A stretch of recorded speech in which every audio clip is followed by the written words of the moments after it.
Hey there. Tonight, you're not in your bed. You're somewhere far older, far harsher, under the blistering sun of ancient Egypt. Not as a pharaoh, not even as a scribe. Just a man with cracked heels and empty hands. You'll haul water, swallow dust, and try not to collapse. And when the gods pass by, you'll bow so low your spine might break. This isn't a story of glory. This is why you wouldn't last a day.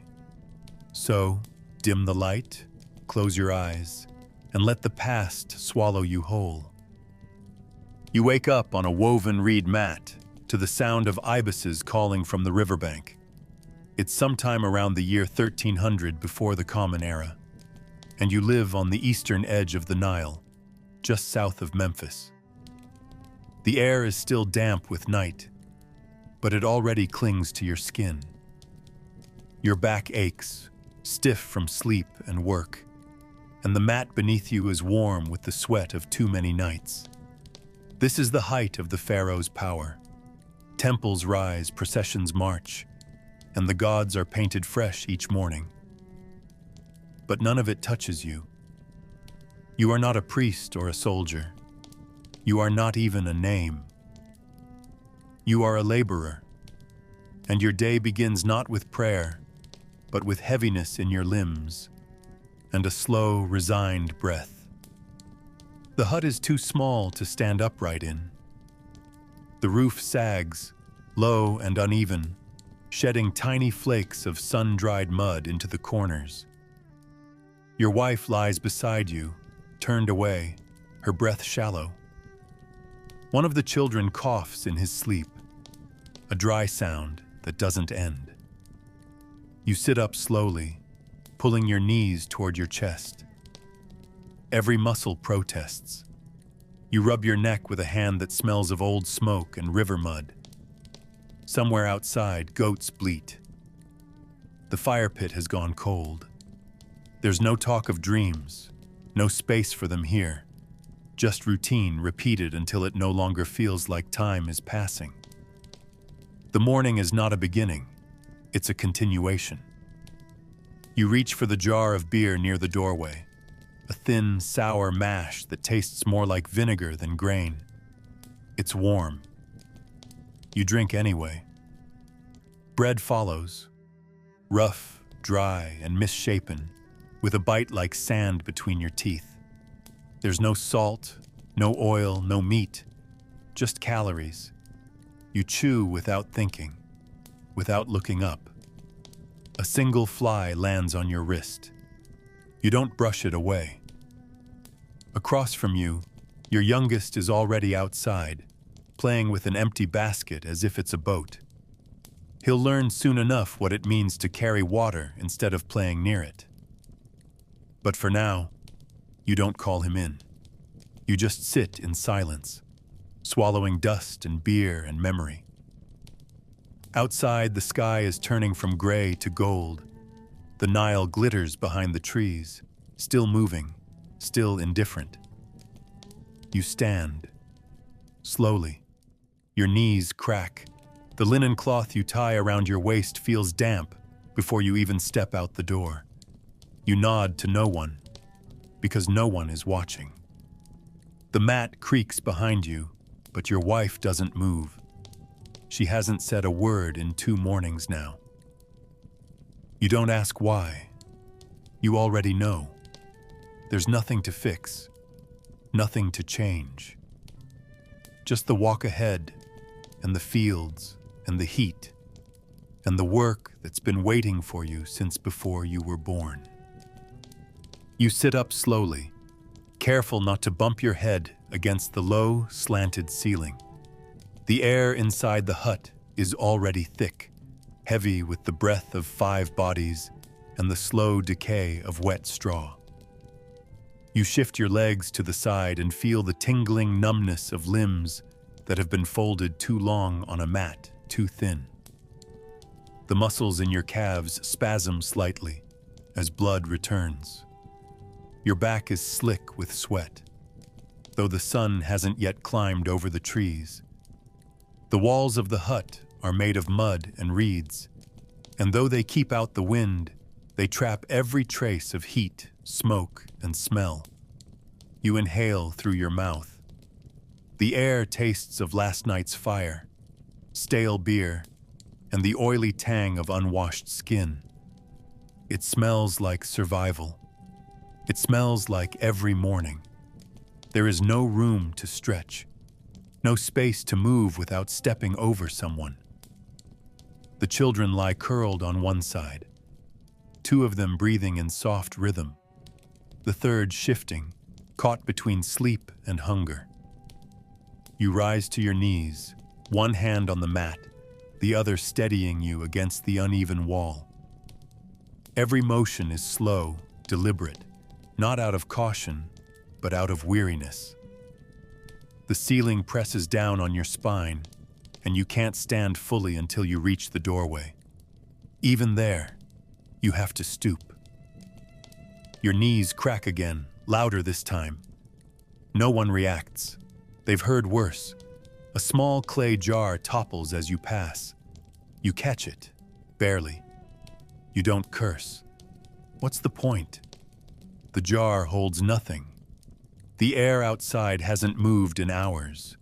It waits. The wind won't come until later, and even then, it won't cool, only carry the dust sideways. You crouch at the edge of the doorway, not stepping out yet, letting your eyes adjust to the dim gold. The first insects are already awake, swirling lazily in beams of light. You rub your legs, trying to bring them back to life, but the numbness is stubborn. Your feet are calloused, cracked and swollen at the heel. You stretch your toes against the dirt floor, feeling how stiff they've become. Every step today will hurt, and every step must be taken. There's no room for pause, not even at the beginning. You glance back once before leaving. The hut behind you looks less like a home and more like a collapsed thought. Sagging roof, leaning walls, and all of it patched over with palm leaves and worn cloth. Your wife hasn't moved. You don't know if she's asleep or just pretending. Either way, you won't speak. You duck through the entrance and step into the day, though the sun itself still hides beyond the hills. Your first breath outside is no better, just hotter, just louder with birds and buzzing and distant shouting. You shift your weight from one foot to the other, trying to remember if your body ever felt light. It doesn't matter. You're standing now, and that's all that's required of you. You crouch beside the jar near the door, lifting the lid with 2 fingers. The beer inside is warm and cloudy, more pulp than liquid, sour with age and full of sediment. You stir it gently with a reed, then bring the rim to your lips. The first mouthful is thick and bitter, sticking to the back of your throat before sliding down. There's no pleasure in it, only necessity. It dulls the ache in your stomach just enough to keep you standing. You swallow again, slower this time. A fly lands on your hand. You don't swat it. You just drink around it. You wipe your mouth with the back of your wrist, which only smears the residue deeper into your skin. The beer tastes like something left too long in the sun. Because it was. Beside the jar, under a scrap of cloth, sits the bread. You lift the corner and check for movement. No bugs today, but the edges are chewed, most likely by rats. You pick the least damaged piece and tear off a chunk. The crust is hard and uneven. You chew slowly, feeling the grit between your teeth. Not flour, but sand. It's always there. You've stopped noticing it until your gums bleed or a tooth loosens. The inside is dry and sour, and it crumbles more than it holds. You chew anyway. You swallow. You take another bite. There's no oil, no honey, no fruit. Just bread. Just what's left after everyone else has had their share. You don't close your eyes. You don't savor it. You finish because you must. Your son appears at the edge of the doorway, barefoot and blinking in the morning light. He looks at your hand, then the bread. You break off a smaller piece and hand it to him. He takes it without speaking, without meeting your eyes. He sits in the dirt, chewing as you did, slow, resigned, and careful not to drop a single crumb. The other children remain inside, still pretending to sleep, or perhaps too tired to rise. You finish your own piece and scrape the last of the beer from the jar with your fingers. You lick them clean. There's nothing else coming. No second meal. No extra portion. What you eat now must last until the stars return. You place the empty jar back in the corner and cover the bread again, even though there's almost nothing left. You sit beside your son for a moment, both of you quiet, both of you chewing. The birds are louder now. Somewhere nearby, someone is shouting names. Others are already walking, heading to the fields. You can hear sandals against packed earth, the slap of rope against skin. You watch the boy finish his piece. He licks his fingers like you did. He looks up at you, but doesn't smile. You nod once, slow and tired. There's nothing else to do. No more to eat. No more to say. You wipe your hands on your cloth and rise. It's time to go. The day doesn't wait. Hunger is no excuse. Pain is no excuse. The only thing that matters now is movement. You step out into the dust, stomach coated in sour mash, jaw aching from stale bread, and begin. You step back into the hut, ducking through the low entrance as the light shifts behind you. It's darker inside now, your eyes slow to adjust after the glare of the courtyard. Your wife hasn't moved. She lies on her side, facing the wall, her back a thin ridge beneath the linen cloth that clings to her skin. You pause just a moment, not to speak, but to listen. Her breath is shallow, uneven. You used to be able to tell her mood by the way she exhaled. Now you only listen for proof she's still alive.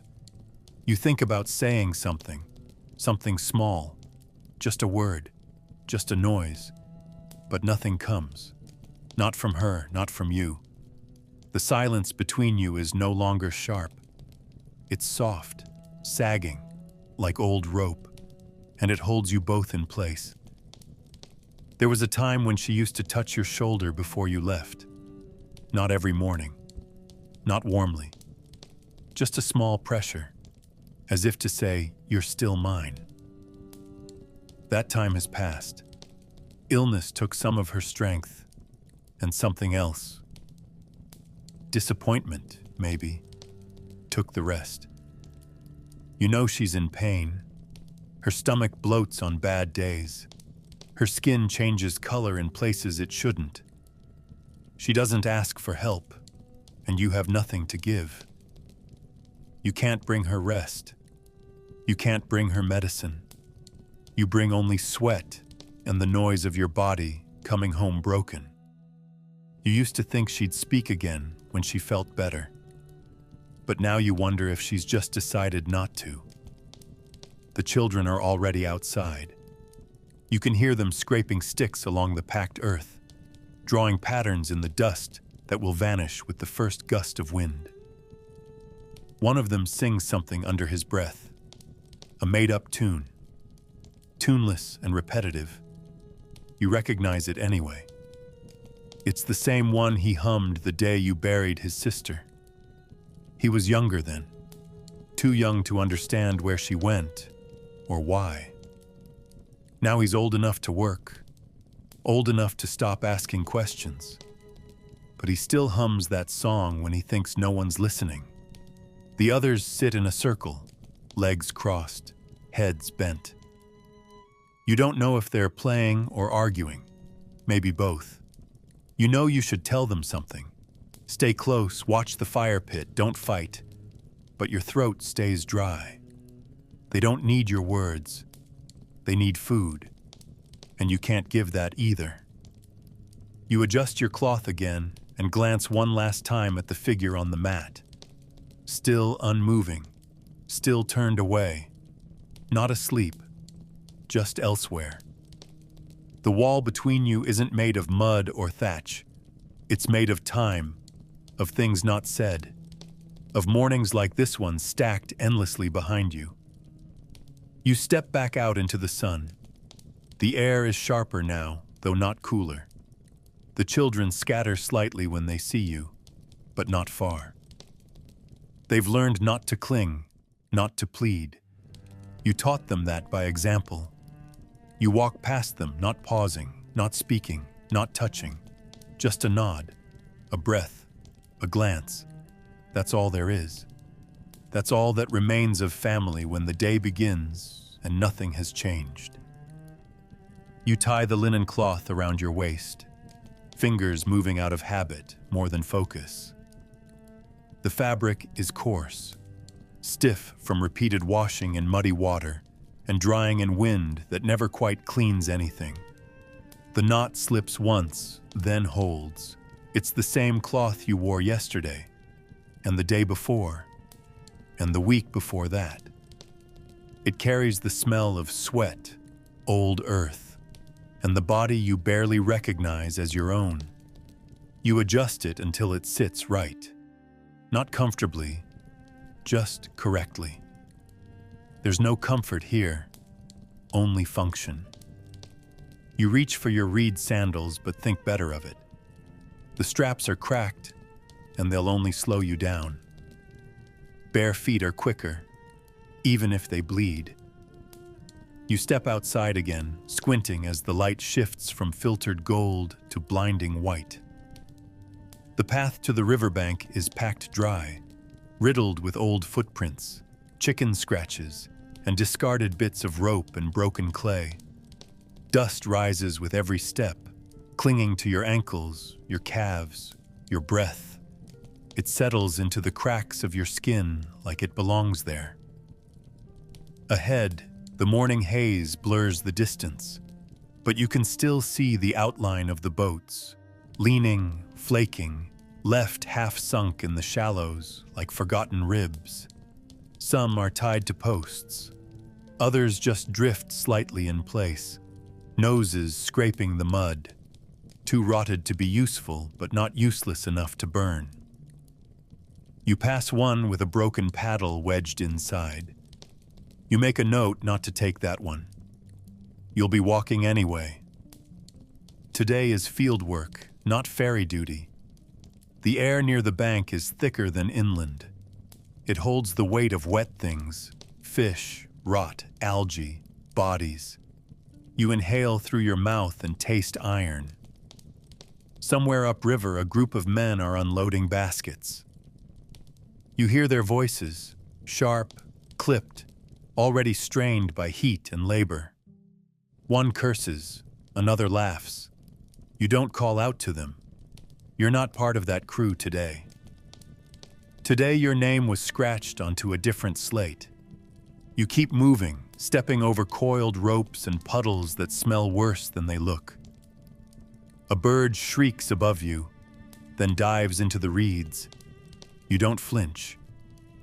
Nothing in this world moves quickly enough to surprise you anymore. Even the sudden things arrive slowly. The breeze picks up as you near the water, but it's not refreshing. It carries grit. It dries nothing. It only rearranges the dust. The sun, still low, glints off the surface of the Nile in a way that makes you squint. It's too bright to look at, too big to ignore. You feel the heat before the heat has truly begun. That's what morning is here, a warning. You glance once at the river. It looks calm, but you know its rhythm. You've seen it rise and swallow fields. You've seen it drag bodies under without a sound. You respect the river. You fear it, quietly. Then you look away. The fields wait beyond the bank, and the day doesn't care how ready you are. It only demands that you move. So you move. The path that leads from the river to the fields used to be soft once. At least you think it was. In the season after the flood, it would squish underfoot, dark and rich and willing. But now, it's only dust, cracked where the water once lived, brittle as a dry reed, and broken into pieces so small they climb into your nose and stay there. You walk slowly, not because you're tired, though you are, but because each step kicks up a small cloud that stings your eyes and settles in your throat. Your feet leave faint impressions in the pale soil, but they vanish behind you almost instantly, wiped clean by the same wind that coats your skin in grit. You breathe through your mouth. It doesn't help. The dust tastes like old bricks and heat. You swallow anyway. Your calves tighten with each uneven stride. The path isn't straight. Nothing in this land ever is. It winds between low bushes, past termite-ridden posts that once held baskets, and alongside ditches too dry to carry anything now. Every few yards, you pass a marker, a worn stone, a dead tree, a discarded tool. They're not placed deliberately. They just remain, like everything else that has outlived its purpose. You keep your eyes low, scanning for snakes, thorns, or broken pottery. You've stepped on all three before. You'd rather not repeat the experience. Your mouth is dry and you haven't spoken since you left the hut. There's nothing to say, and no one to say it to. Just the crunch beneath your soles, the dull ache in your hip, and the endless beige horizon. The sound of your footsteps changes as the terrain shifts, softer in some places, harsher in others. Every now and then, a rock grinds beneath your heel, setting off a small stab of pain up your leg. You don't limp, you just adjust. That's all life is here, adjusting. A man once told you to chew a strip of linen if the dust got too thick. You tried it once. It tasted like sweat and thread, and it didn't help. Now you just endure it. Your teeth are already coated in fine sand. You can feel the grit against your tongue, between your gums. It will stay there all day, no matter how often you spit. You wonder if anyone has ever died from swallowing too much earth. Probably. But not today. Not you. Today you walk. In the distance, the fields begin to appear, patches of green struggling through the brown, like bruises on a dying body. You can already see the others moving, small shapes against the flatness, bending, lifting, pouring, shouting. The closer you get, the louder it becomes, the hum of effort, the rhythm of punishment. You feel your shoulders tighten in anticipation. You haven't even started yet, but your body already remembers. The path narrows as you approach the edge of the field, flanked by thorny plants and swarms of biting flies. You pause for a moment to rub your face with your forearm. The skin there is dry, hot, and streaked with dust. You blink the grit from your lashes and step forward onto the edge of labor. The work hasn't begun, but it will. And once it does, it won't stop. You reach the edge of the field and see the line already forming near the storehouse, a squat structure of mud brick and woven reed, its door shaded by a patchy cloth that does nothing against the heat. The tools are kept inside, such as they are. A handful of rusted shovels, dented buckets, cracked jars, a few wooden hoes, some barely held together with twine and prayer. No one waits patiently. The men crowd around the entrance, voices raised, arms jostling. It's not really a cue, it's more a ritual of pressure. Whoever can shove the hardest or shout the loudest gets served first. You slow your steps, measuring the mood. Tension already hangs thick in the air, and the day hasn't even begun. Someone ahead of you, tall, loud, and already sweating, grabs a shovel with both hands and waves it like a weapon, claiming it. Another lunges for a water jar and misses, catching only curses. The storekeeper stands in the doorway, arms crossed, unimpressed. He doesn't care who gets what. He only cares that the list is ticked and that the count comes out even at the end of the day. You hear your name shouted from somewhere to the left, but no one makes room. A boy ahead of you, maybe 16, elbows your side. You grunt, plant your feet, and do not move. There's no fight here, only balance. Push too little, and you leave with nothing. Push too much, and you risk being pulled off the list entirely. So you wait, not passive, just calculating.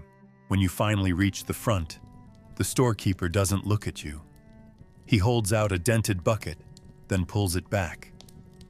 "That one's cracked," someone behind you shouts. The storekeeper shrugs. That's not his problem. You take the bucket anyway. The handle is frayed and cuts into your fingers when you lift it. You ask about a shovel. He gestures to a pile near the wall. You find one, warped and heavy, the blade dulled from use. But it's better than nothing. A smaller man behind you protests. He says he was next. He says you took his tool. You ignore him.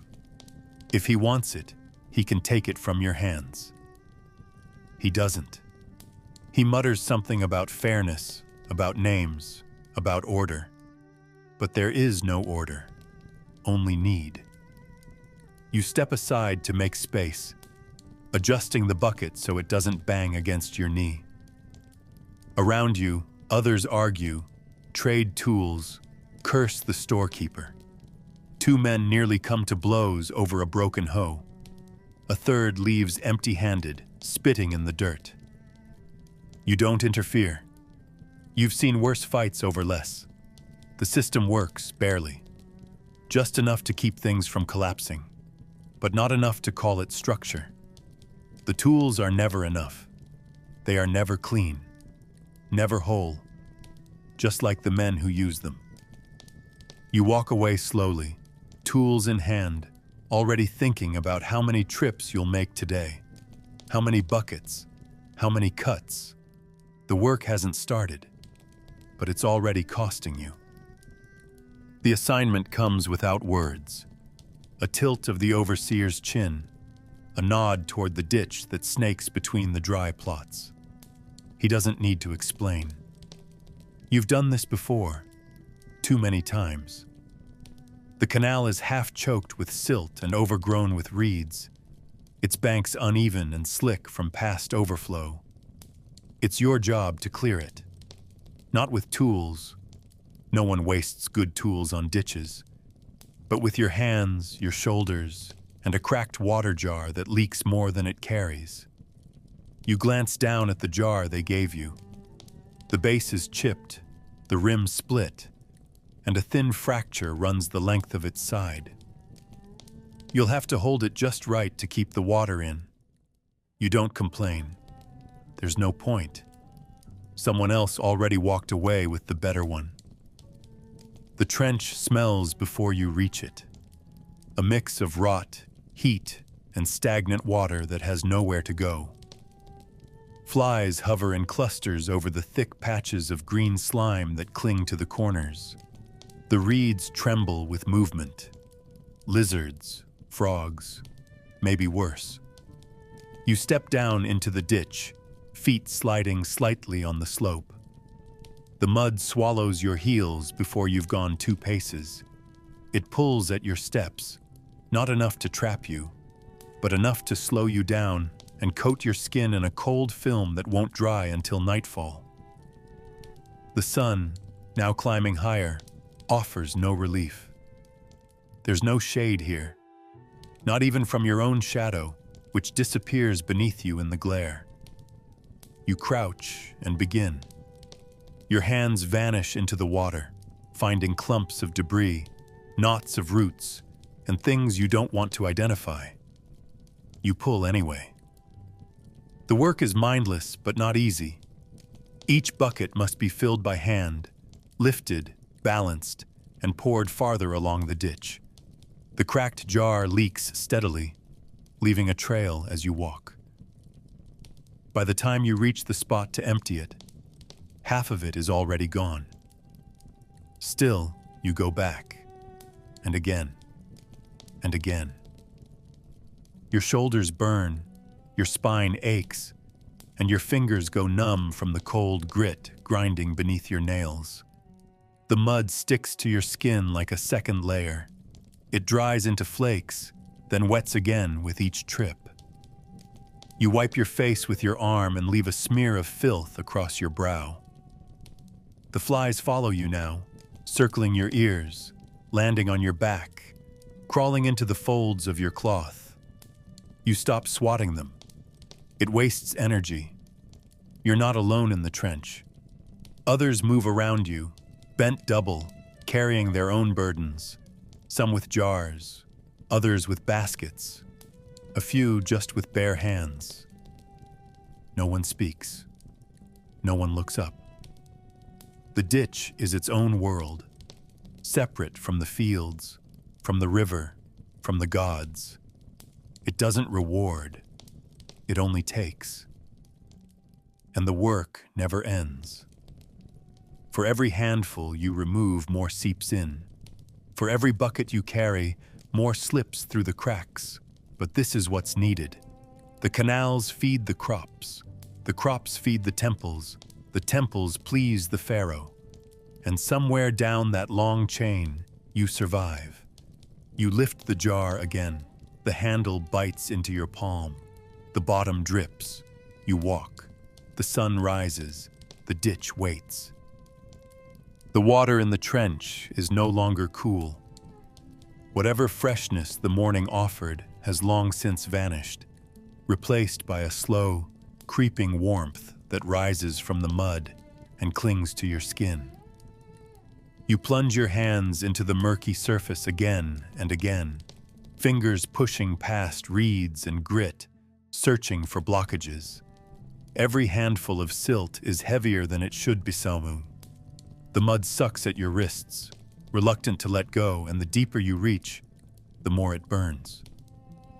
There's a strange sting in the water now, not sharp, but persistent, like dozens of invisible needles pricking your arms. Your skin has gone soft from the soak, swollen and pale, and even the smallest scrape opens wide, fills with grime and stays raw. Your feet are worse. You feel it every time you shift your weight. Tiny cuts from salt deposits you didn't see, or maybe you did but were too slow to avoid. Crusts of mineral cling to the trench walls, sharp as flint, hidden beneath the surface like teeth.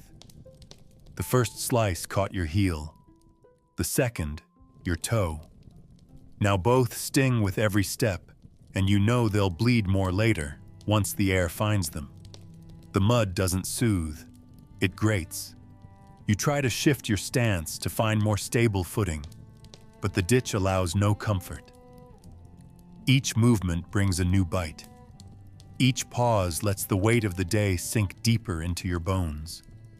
There is no clean place here, no part of your body untouched. Your fingers throb with pressure. The joints feel swollen, stuffed with heat and grit. You flex your hands and feel skin split across the knuckles. The clay beneath your nails hardens as you work, and when you try to rub it away, it only tears more skin. You stop trying. You let it build. Your arms are covered now, elbows to fingertips, in a coat of mud that dries, cracks, then re-wets as you dip again. The skin beneath it is tender, scraped raw, pulsing with a dull, steady ache. You blink the sweat from your eyes, then immediately regret it as the salt stings. You wipe your brow with a filthy forearm. The mud smears across your face. You don't bother to clean it. Around you, others grunt, breathe heavy, curse under their breath. No one stops. No one asks if you're bleeding. No one checks their own wounds either. The overseer paces the ridge, his shadow drifting past like a threat. You keep your head down, not in fear, in rhythm. The ditch demands it. Lift, scoop, walk, pour, return. Over and over until the distinction between flesh and earth begins to blur. You no longer know how many times you've gone back and forth. You only know that your hands hurt, your feet bleed, and the water is no longer water. It's pain, memory, and weight. And still you keep going. Because stopping means worse. Because this is what it means to last through a day. Not triumph, just endurance. Bare, swollen, burning endurance. The overseer's voice cuts through the air like a whip. Sharp, rhythmic, almost musical in its repetition, but there's no melody, only volume and pressure. He walks along the edge of the ditch, sandals slapping hard against packed earth, shouting orders that don't change. Faster. Again. You're too slow. That's not full. He doesn't look at anyone in particular, because it doesn't matter who hears. The words are meant for all of you, or none of you. He isn't watching to see if you do the work well, only that you keep doing it. His stick rests across his shoulders, casually balanced, like a threat that doesn't need to be spoken. Every few minutes he stops, turns, stares into the trench, just long enough to make everyone speed up, just long enough to remind you what happens when you don't. Someone ahead of you stumbles. You see it before you hear the splash. The jar tipping too far, the knees buckling, the arms reaching for something that isn't there. The man hits the water hard, shoulder first, sending a spray of mud into the air. His tool slips from his hand and vanishes under the surface. He tries to rise but can't. One leg is trapped beneath the ridge. He groans once, not loud, just enough to be heard. No one moves. No one bends down to help. Everyone keeps scooping, pouring, lifting, shifting. One man hesitates, barely. A twitch of the foot, a half step, then changes his mind and walks on. There is no reward for stopping, only suspicion. The overseer's voice grows sharper. Up! He barks. Get up! And then, move faster, all of you. You keep working. You don't want to. Your gut clenches, but your hands don't stop. They know better. This isn't cruelty. Not exactly. It's survival. If you stop, you become visible. If you become visible, you become responsible. The fallen man manages to roll onto his side. His leg is bleeding. The salt will find it soon. Maybe it already has. He's gasping now. The overseer steps closer, leans down, and says something you can't hear. Then he kicks mud over the man's legs and walks away. A warning, a demonstration. A delay is weakness. Weakness spreads. It has to be covered up, buried, outpaced. You shift your weight and dig faster. The ache in your back flares again, but you welcome it. It means you're still upright. Eventually, the man drags himself to the edge and sits, panting, clothes soaked, eyes downcast. No one helps him out of the ditch. No one says a word. His hands tremble as he tries to lift his bucket again. You pretend not to see. He pretends he doesn't notice. The overseer has moved on, now shouting at someone else. Another bucket too light. Another back too slow. You return to your rhythm, not because it's comfortable, but because it protects you. You lift. You walk. You pour.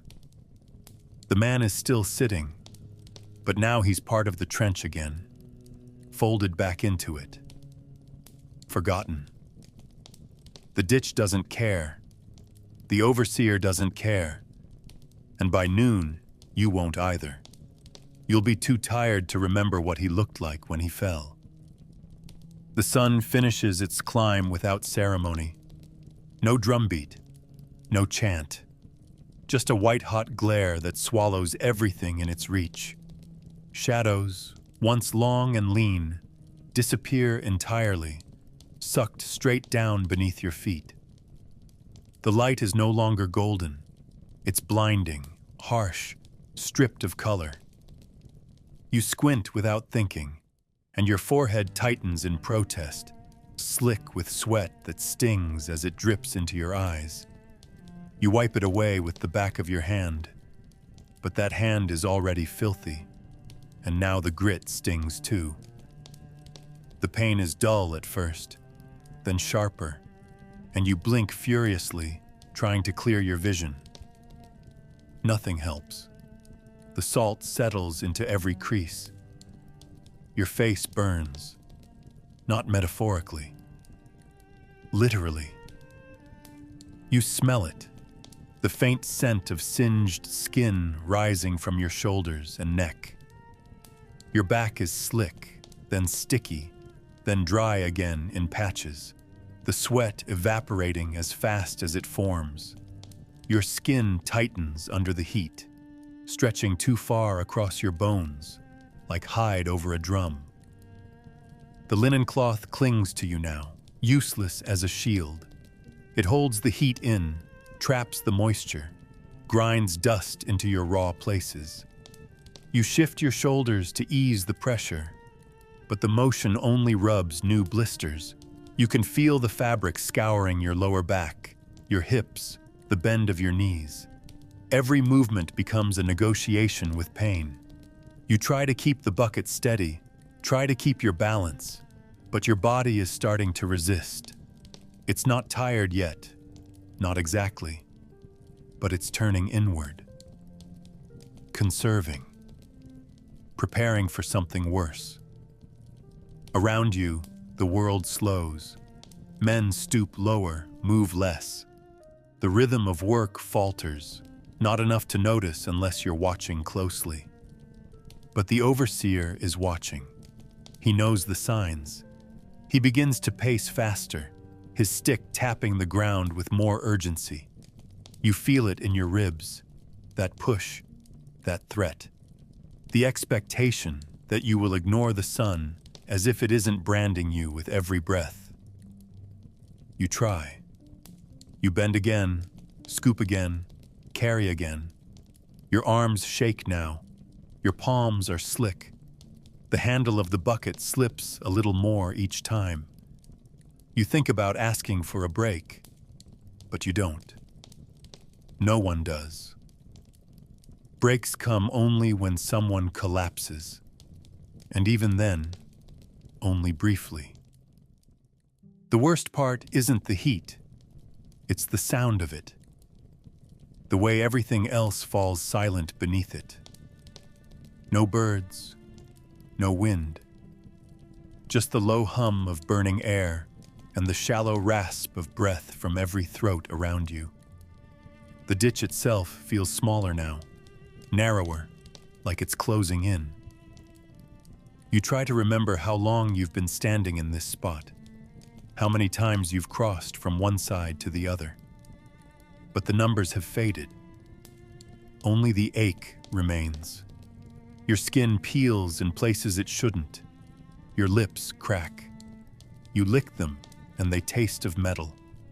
You take a breath and it burns your lungs. But you keep moving. Because if you stop, the sun won't. It will still be here, still watching, still peeling you away from yourself, one layer at a time. It begins with a voice, tight, angry, too loud for this heat. Someone near the storehouse is shouting, and you know the tone before you understand the words. It's not pain, it's not fatigue, it's loss. One of the tools is gone. A shovel, maybe, or a water jar, something that should be here and isn't.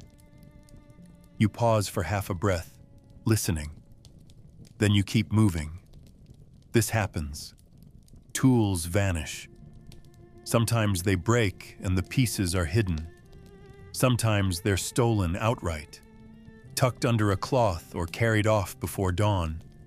And sometimes they're simply misplaced, buried in the mud, left in the reeds, forgotten in the haze of repetition. It doesn't matter.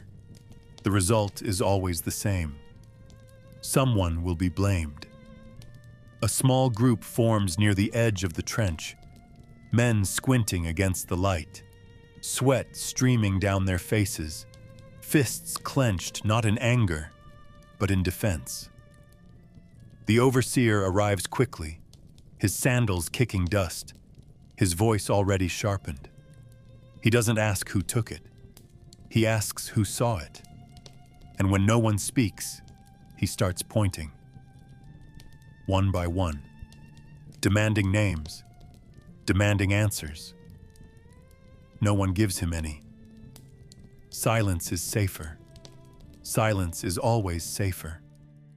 Until it's not. His gaze settles on you, not because you look guilty, but because you're there, because you're quiet, because you don't have anyone to speak for you. And that, in this place, is close enough to confession. He steps closer, close enough that you smell the oil on his skin, the sour bite of old onions on his breath. He asks again, "Did you see anything?" You shake your head. He narrows his eyes. Then he turns to the others, says your name, says it slowly, repeats it, asks if anyone can prove you didn't take it. No one answers. Not because they think you did, but because they don't want to be next. You feel it then, that quiet shift in the space around you, the way bodies tilt just slightly away, the way eyes drop to the ground, the way you become a hole in the fabric of the day, an empty space where a man used to stand. The overseer doesn't strike you, not yet. He doesn't need to. His words are enough. He says the tool had better appear. He says if it doesn't, someone's going to pay. He says your name again and tells you to think carefully. Then he walks away, fast and loud, making sure everyone hears the final warning. You stand there, stomach twisted, fingers trembling, jaw clenched hard enough to crack a tooth. No one meets your eye. You bend, pick up your jar, and go back to the ditch. But something's different now. The rhythm has changed. You're still working, but you're not just tired anymore. You're marked. The others keep their distance. The overseer watches more closely, and the heat feels sharper, like it knows you've been noticed, like it wants to finish what the accusation began. You try to disappear back into the rhythm, bucket, water, lift, walk, but the accusation doesn't fade. It clings. You feel it in the stares that glance off your shoulders, in the space that opens around you like a ditch within the ditch.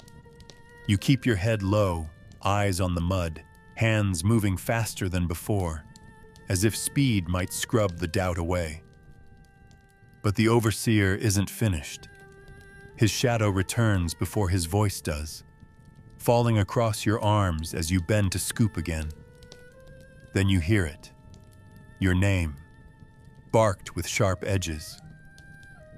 You straighten slowly, heart already pounding, sweat now cold against your spine. You turn halfway, avoiding his eyes. He's closer than you thought, his mouth tight with a question he won't ask twice. He wants you to confess, not because he believes you did it, but because someone has to. Because the rhythm of punishment must be maintained, and today it's your turn. You say no, quietly, firmly. No, you didn't take it. No, you didn't see who did. No, you're not going to name someone else. For a moment, there's silence. He squints at you, unreadable. Then he shifts his weight and without warning, drives the toe of his sandal into your side. It lands just below the ribs, hard and sudden. The pain blossoms instantly, hot and sharp, folding your body before your mind catches up. You fall sideways into the mud, breath knocked out, jar slipping from your hands. No one reacts, no one gasps. The work doesn't stop. It barely pauses. You curl forward, arms bracing your middle, trying not to cry out. The mud cushions your fall, but it doesn't soften the pain. It spreads through your torso like water through cracked earth, radiating from the bruise. You taste bile in your throat and close your eyes, focusing on breath. Just breath. The overseer doesn't hit you again. He doesn't have to. One strike is enough. One strike speaks louder than any accusation. He walks away, muttering something you can't hear, and you know it's over, for now. You lie still for a few seconds longer, not because you're weak, but because standing too fast would be worse.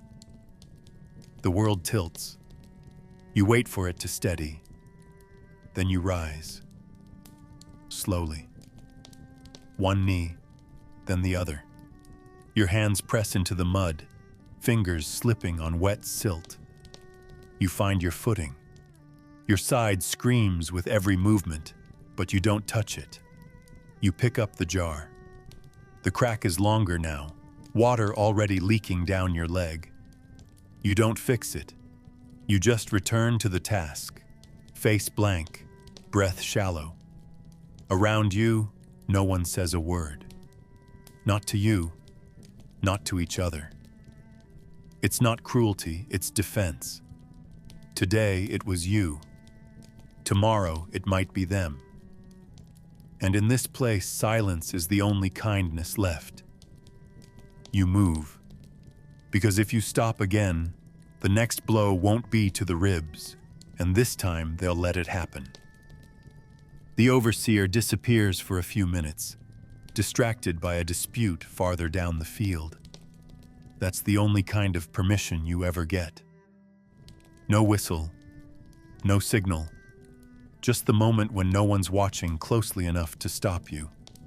You drag yourself toward the edge of the ditch, to a spot where a broken reed basket casts a sliver of shade on the hard earth. It's not real shelter, just a shape on the ground, slightly darker than the rest. But it's enough. You crouch beside it, one knee folded, the other stretched out, breathing shallow to avoid aggravating your side. The bruise from the kick is still fresh, throbbing with each movement. You glance around to be sure. No one calls out. For now, you're invisible again. You reach for the small jar tied to your waist. The beer inside is lukewarm and flat. It's the kind made for laborers, barely fermented, mostly mash. Too thin to fill you, but thick enough to sit in your gut and slow the hunger. You unstopper the jar with sticky fingers, tilt it carefully, and drink. The first gulp is warm, sour, and faintly metallic. You hold it in your mouth a second longer than you should, then swallow. It does nothing for your thirst, but it distracts you from the pain. You take another sip, then rest the jar between your legs. Around you, the field hums softly. Flies buzzing, men muttering, the scrape of baskets, the slow splash of water poured into thirsty soil. Someone coughs nearby, a short, dry sound, like dust catching in the throat. It's followed by silence. No one asks if he's all right. You shift your weight, trying to relieve the pressure on your lower back, but every part of you aches in a different direction. Your hands are swollen, knuckles red and stiff. Your feet are numb where they aren't bleeding. Your head pulses with heat. But in the half-shade of the basket, none of it feels urgent. Just distant. Muted. The world is held still by the thickness of the air. You wipe your face again, but it only smears the sweat and dirt into a new pattern. Your lips are cracked. Your eyes sting, and the back of your neck feels sunburnt enough to peel. You take another drink and let it sit behind your teeth. The taste is worse now, like something left in the dark too long. You swallow anyway. The break lasts 5 minutes, maybe less. You don't time it. You just feel when it ends. When the sound of shouting drifts closer again. When the rhythm of footstep grows too steady to ignore. You stopper the jar, tuck it back into the cloth at your waist, and rise. Your legs argue with the motion. Your body wants to stay folded. But there's no staying. Not here. You step away from the shade, which is already shrinking, already giving itself back to the sun. The basket still sits there, useless now. You leave it behind without looking. The trench calls again. So do the tools. So does the dirt and the ditch and the work that never stops. You return to it with the taste of warm beer in your mouth and the echo of someone else's cough fading into the heat. It starts with a sound, distant, rhythmic, wrong. Not like labor, not like footsteps, not like wind. A pulse, a thudding, a tremble beneath the usual. You stop mid-movement, one hand deep in the ditch, the other gripping the edge of your jar. Around you, others slow as well. Not all at once, but like a wave rolling low through the bodies. The hiss of water against mud fades. The scrape of buckets silences. Even the flies seem to lift and hover, directionless. You squint to the south, toward the line where earth blurs into light. The sound grows louder, layered now, drums, hooves, something deeper, heavier. The overseer is the last to notice. His voice cracks into the quiet, shouting for motion. But no one moves. Even he stops mid-order, hand frozen in gesture. That silence, when even shouting dies, is the clearest warning of all. Your breath slows without meaning to. It feels unnatural to inhale loudly now. The air holds something, pressure, tension, weight. The sun still burns, but your skin forgets it for a moment. Every face turns toward the horizon. Nothing is visible yet. Just dust, lifting in slow spirals beyond the outer trees. But it's the shape of the dust that gives it away. Wide. Low. Driven. Not the kind raised by wind or wandering oxen. This is the kind made by command. You've seen it once before, years ago, when a royal messenger passed through. The dust was the same then, wide, intentional, golden at the edges. Someone whispers a guess, but the voice breaks apart too quickly to understand. The word isn't important. The presence is. The overseer speaks again, but it's different now. Quieter, urgent. He motions to the workers closest to the path, tells them to line up. Hands wave, shoulders are pushed. The old man to your right nearly trips over his own feet trying to find the right place to stand. You follow slowly, still holding your jar, still blinking against the sun. The ditch is abandoned for now.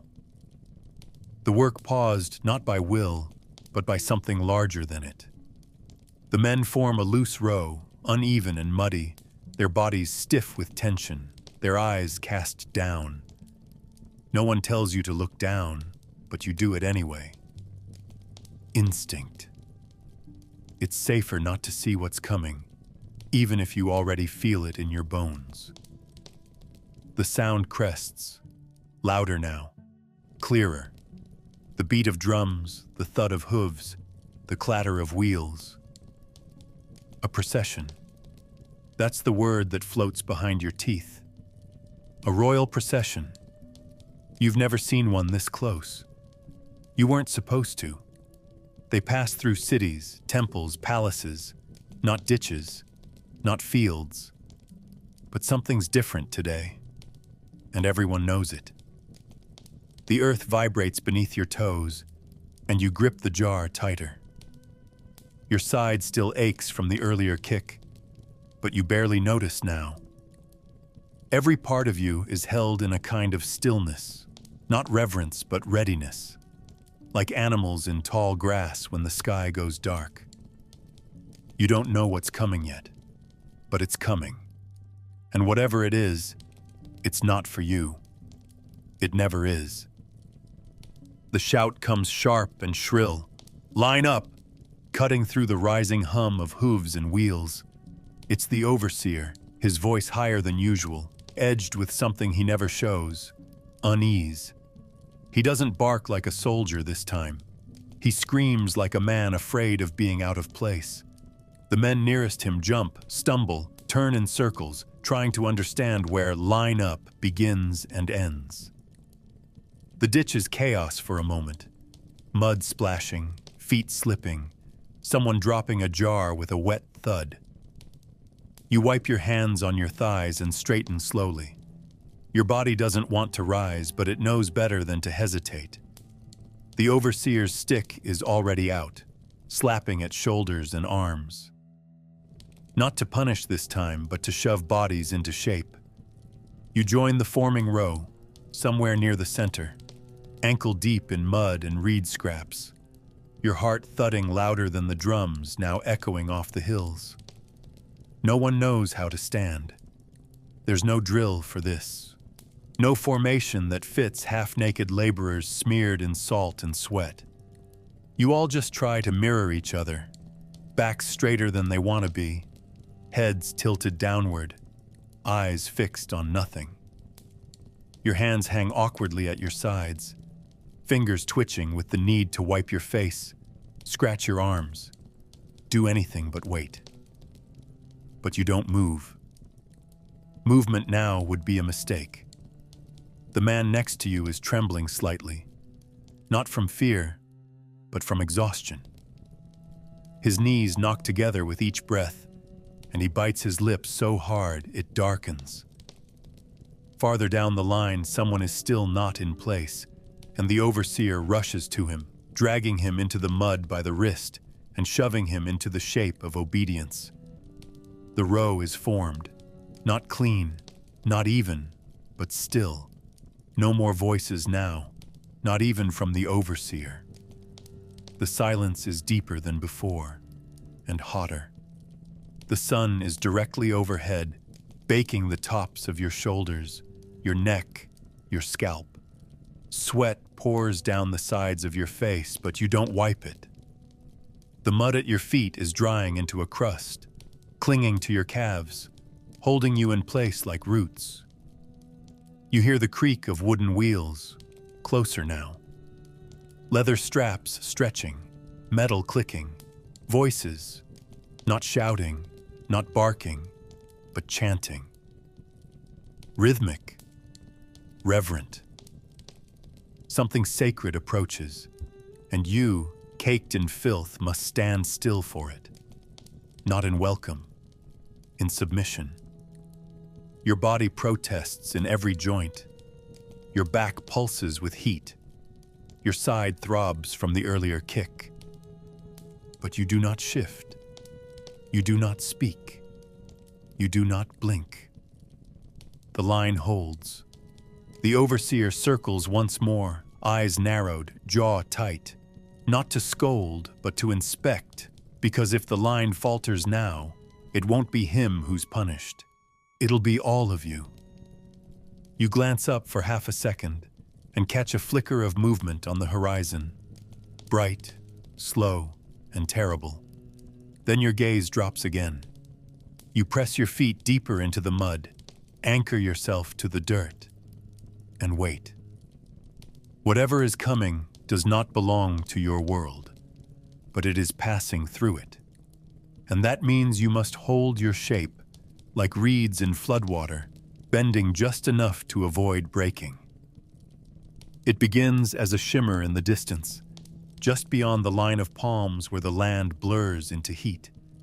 The dust rises first, soft, then denser, kicked up by wheels, hooves, and sandals moving in deliberate rhythm. It hangs in the air like smoke, golden at the edges, glowing where the sun catches it. The sound follows, low at first, a rumble barely louder than the breeze, then stronger, shaped into rhythm, drums.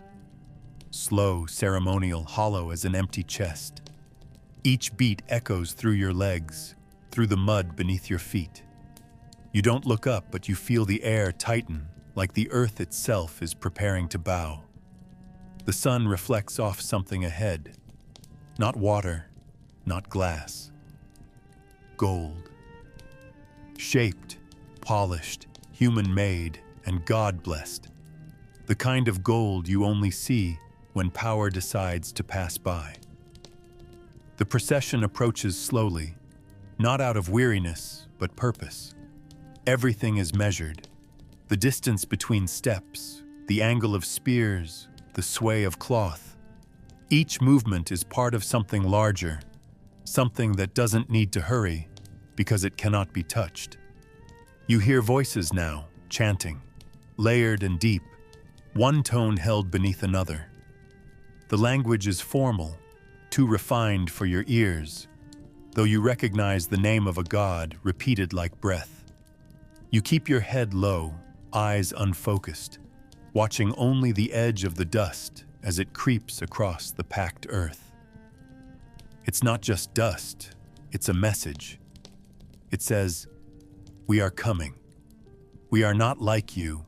Move, submit, fade." The first figures appear through the haze, soldiers with bronze on their chests and feathers on their heads.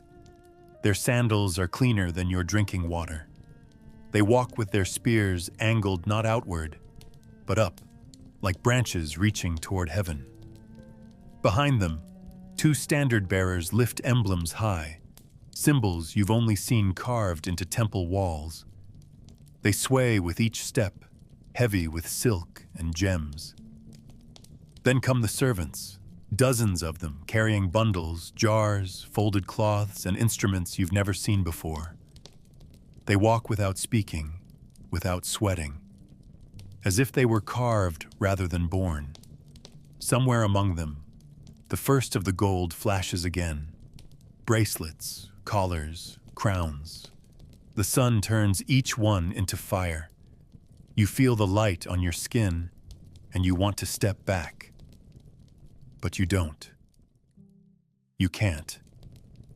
No one can. Then, without signal or command, every head dips lower.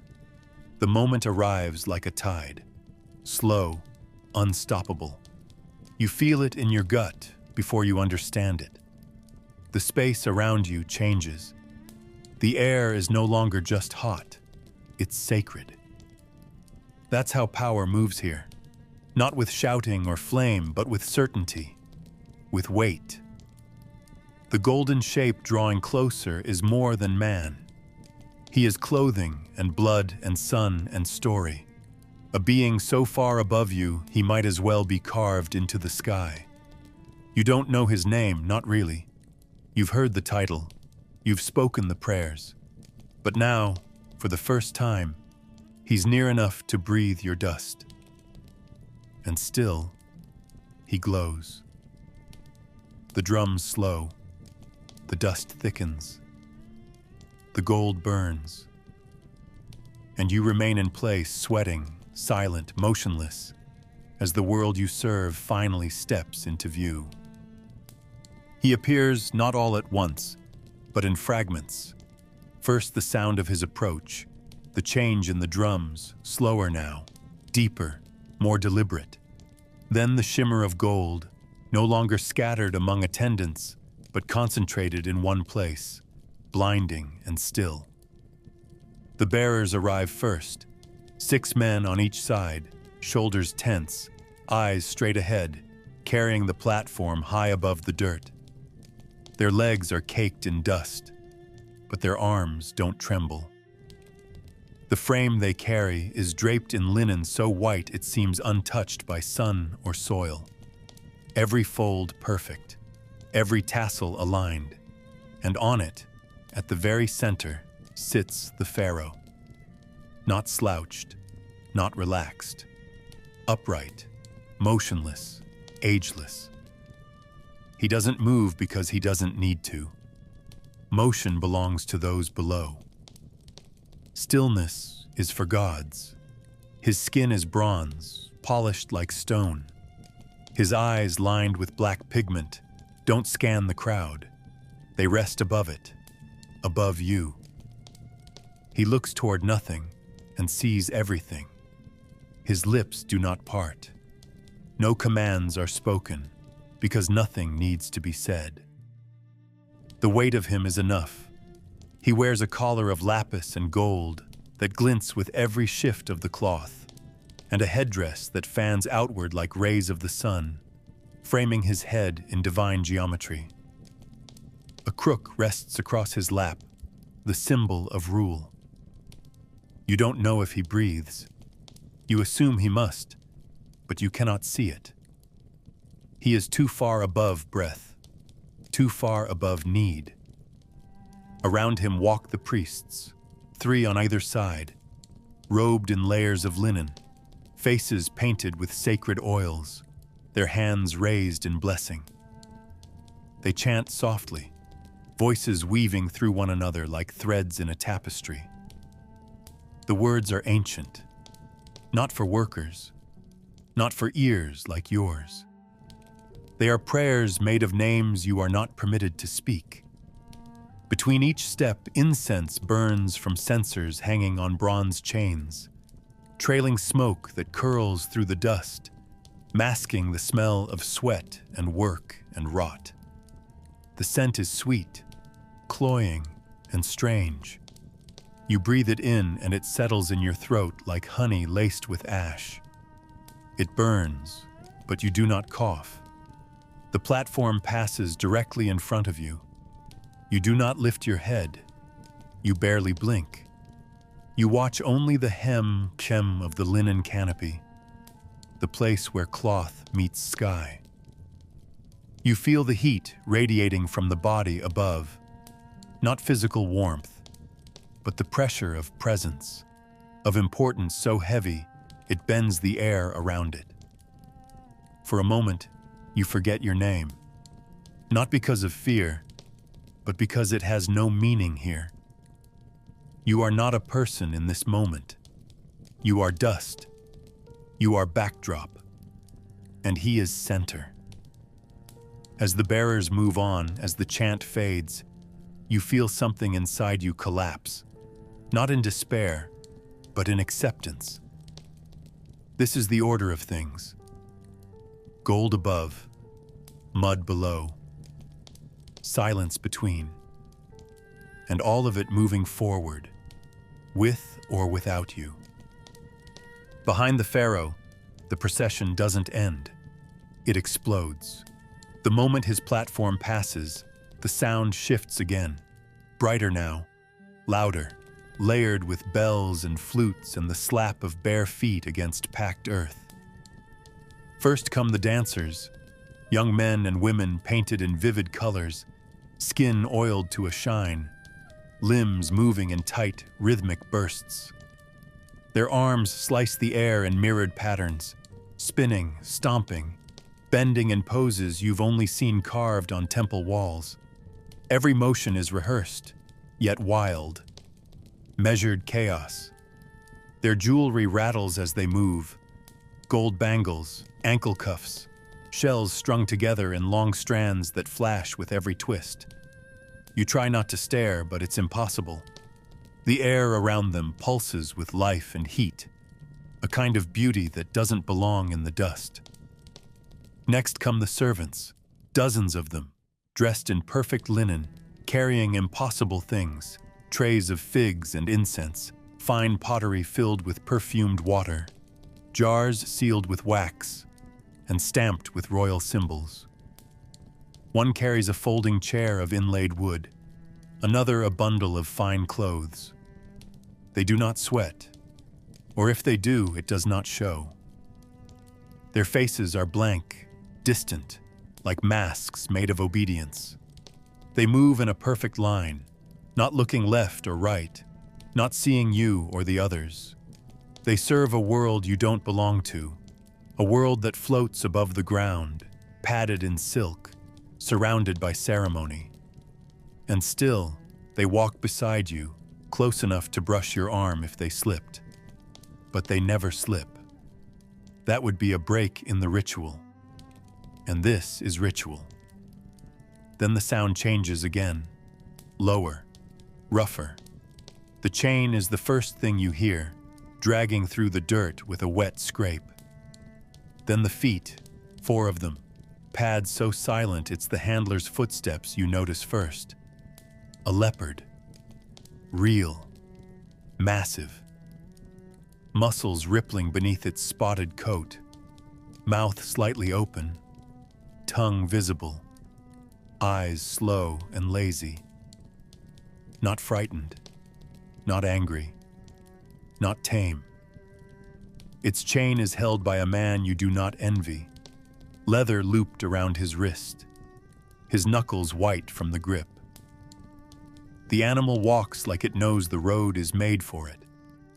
Like it knows no one will stop it. And it's right. No one moves. No one breathes. The dancers part to let it pass. Even the priests fall silent. The leopard turns its head once, casually, and looks down the line. You feel its eyes pass over you, not linger, but register. It knows you're there. It doesn't care. And that is worse than threat. That is dominance, raw and breathing and draped in gold.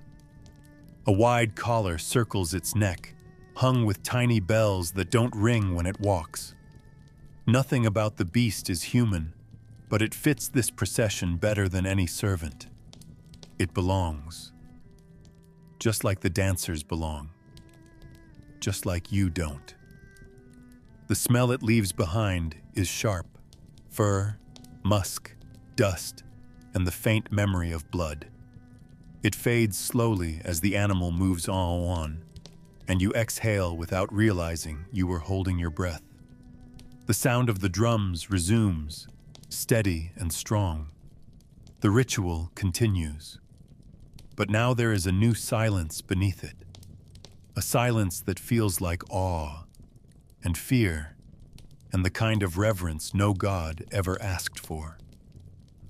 The leopard slows as it draws near. You see the handler shift slightly, shortening the chain, guiding the beast toward the center of the path. But the animal resists. It stops. Right in front of you. For a moment, everything else disappears. The dancers blur at the edges of your vision. The chants recede into silence. Even the heat of the sun fades. There is only fur and breath and muscle. The leopard turns its head and looks at you. Not past you, not through you, at you. The gaze is lazy, half-lidded, But beneath that calm is something far older than ritual, something primal. It studies you with no urgency, no fear. You're not a threat. You're barely worth the effort. But still, it watches. It sees. Your body forgets how to move. Every muscle locks in place. Your knees stiffen. Your fingers twitch, then freeze. You don't blink. You don't breathe. You don't dare shift your weight even slightly. You think, absurdly, of how your sweat must smell, how loud your heart must be in your chest. Except it's not beating, not really. You can't feel it. All you can feel is the hot sting in your side from the earlier kick, the slow pulse of blood behind your eyes, and the invisible line between your throat and those jaws. One leap. That's all it would take. Not even a sound. Just a flash of claws, and your place in the line would be gone.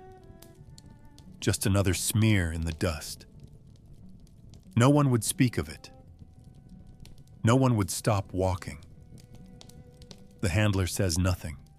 He doesn't pull the chain. He doesn't scold or praise. He waits. Like the rest of you. Like the animal. You can hear the breathing now, both yours and the leopard's. In, out, shallow, slow. The chain rests loosely between them, gleaming in the sun. You see the pattern of scars on the handler's forearm, and you wonder how many of those came from this very moment.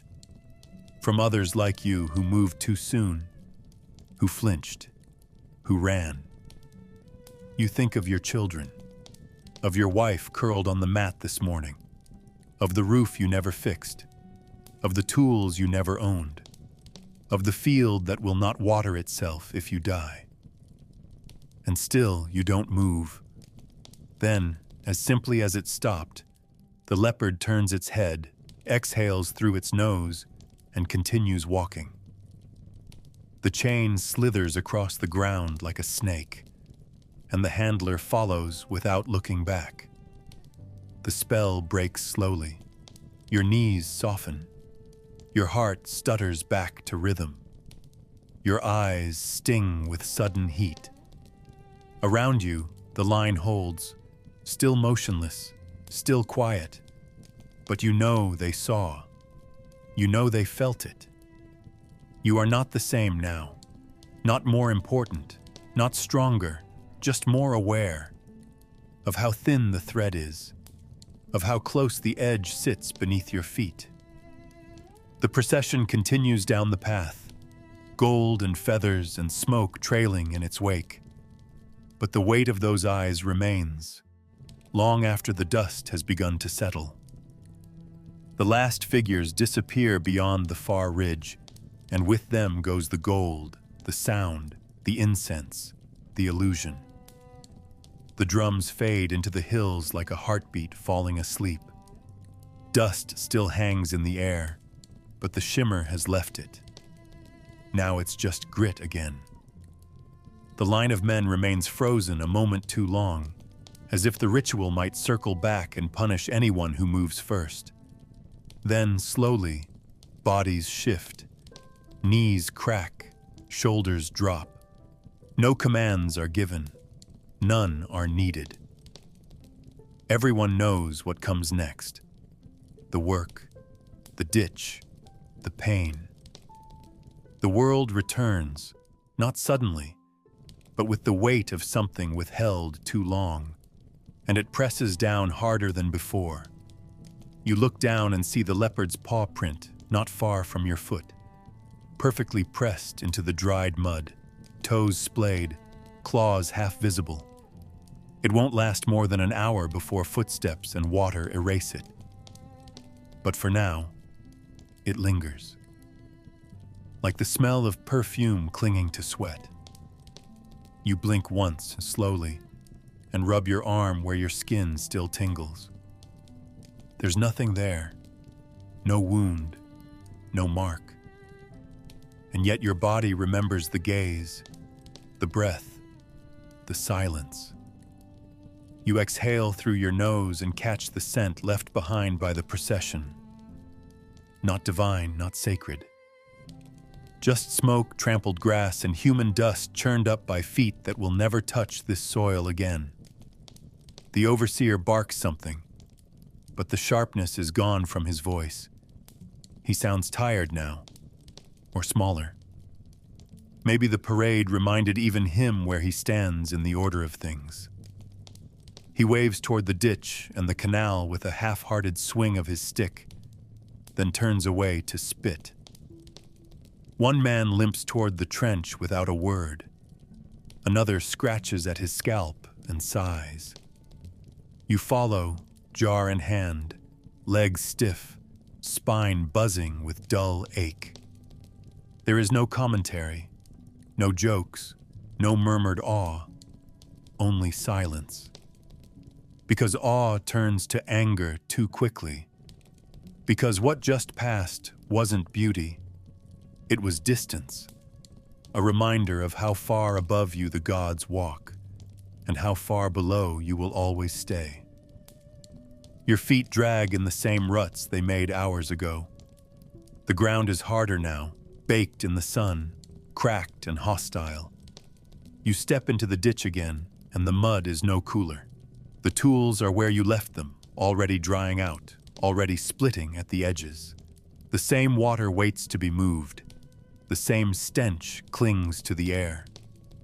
Nothing has changed, except you. Not in a way that makes anything easier, just in the knowledge that even on the day something extraordinary happened, you still ended up ankle-deep in filth, hands raw, skin burned, unseen. The glitter is gone. The silence remains, and with it, the dull, familiar taste of bitterness that settles in your chest and does not leave. You think for a moment there might be mercy, the kind that comes with spectacle, that after the gold and feathers and the thunder of drums, someone might say enough for one day. That perhaps in the presence of a god-king and his leopard, the overseer would let you return home early. Just an hour, just a moment. But the silence after the procession isn't relief. It's preparation. The illusion evaporates fast, and what's left is the same cracked ditch, the same blunt tools, the same voice barking orders. "Half the day remains," the overseer shouts, as if the morning never happened, as if your legs aren't shaking from standing in line under the weight of awe. No reward, no grace, just the reminder that work doesn't end until someone says so, and that someone isn't you. The pace returns more slowly than before. Bodies move, but sluggishly, like the heat has thickened the air into paste. You lift your bucket again, fingers numb around the handle. The mud feels heavier now, not because it changed, but because something in you has.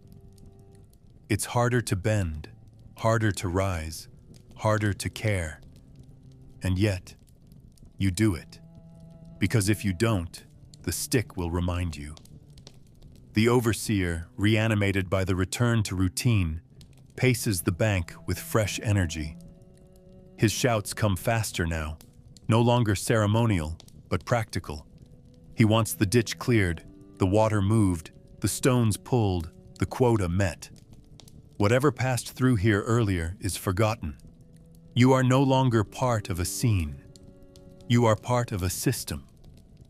The sun presses harder with each hour, flattening you from above. The burn on the back of your neck begins to peel. Your hands, once only raw, now split. Each crack fills with grit, stings with salt.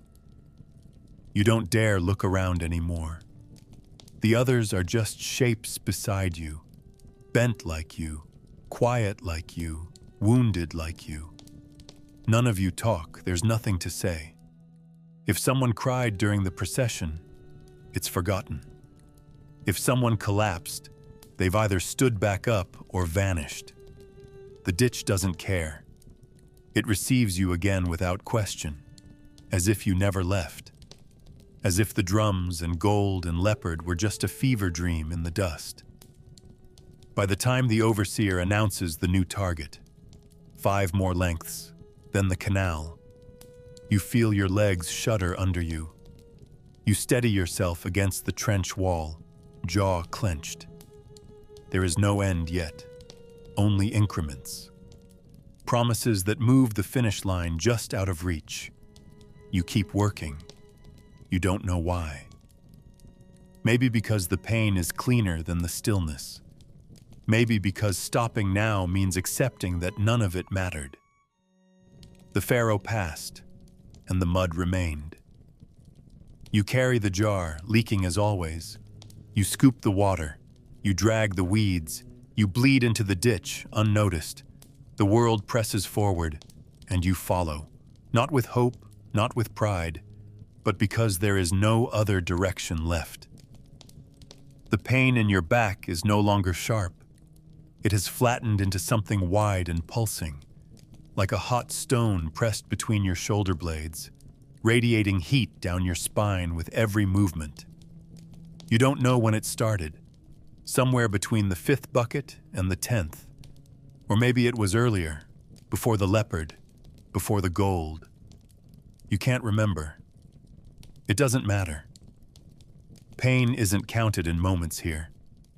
It grows like mold, quietly, steadily, until everything smells of it.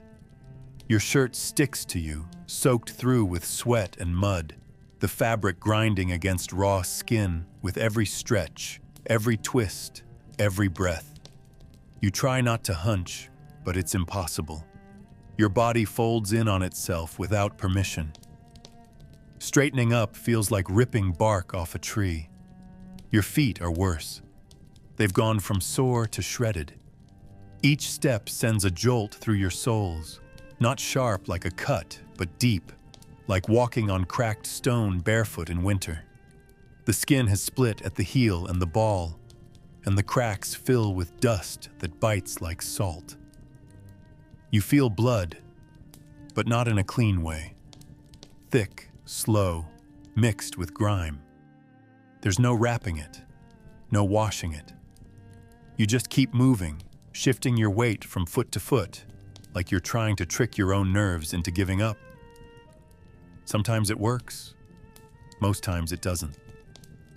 The sandals you didn't wear sit useless somewhere back at the hut. Too worn to help, too brittle to matter. Bare skin is better, until it isn't. The ditch offers no relief. You step into it, and the soft wetness feels good for half a second. Then it turns into burning. The mud gets into every wound, every split, every cut. You stop flinching. Not because it hurts less, but because flinching wastes time. You settle into the rhythm again. Scoop, lift, pour, return. Your arms tremble with each repetition. Your back screams, but your body moves on its own now, without instruction, like a cracked machine running past the point of repair. You don't look up anymore. You don't need to.